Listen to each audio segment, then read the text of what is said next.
Director Cheatle, would you agree that this is the most serious security lapse since President Reagan was shot in 1981 of the Secret Service? Yes, sir, I would. And, do you know what Stuart Knight did when he was in charge at the time of the Secret Service? Do you know what he did afterwards? He remained on duty. He resigned. He resigned. And Stuart Knight was not a Democratic appointee or a Republican appointee.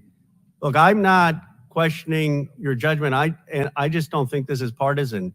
If you have an assassination attempt on a president, a former president, or a candidate, you need to resign.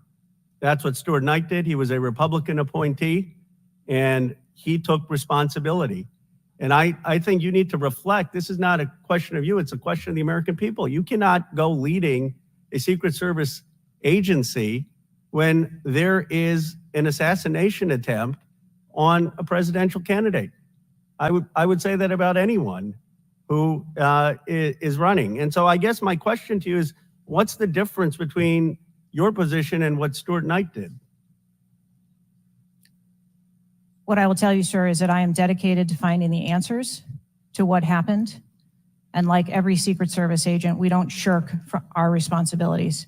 I will remain on and be responsible to the agency, to this committee, to the former president, and to the American public. But is there a reason you wouldn't just do what Stuart Knight did after the Reagan assassination attempt? I believe that I provided an answer.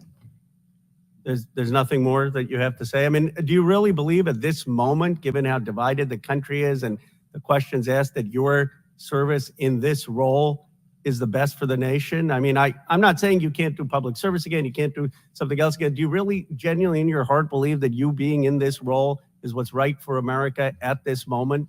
I mean, do you think there are people who are Trump supporters who have confidence in you? The one thing that we've got to have agencies in this country that are transcend politics, that have the confidence of independents, Democrats, Republicans, progressives, conservatives. Do you really believe that the majority of this country has confidence in you right now?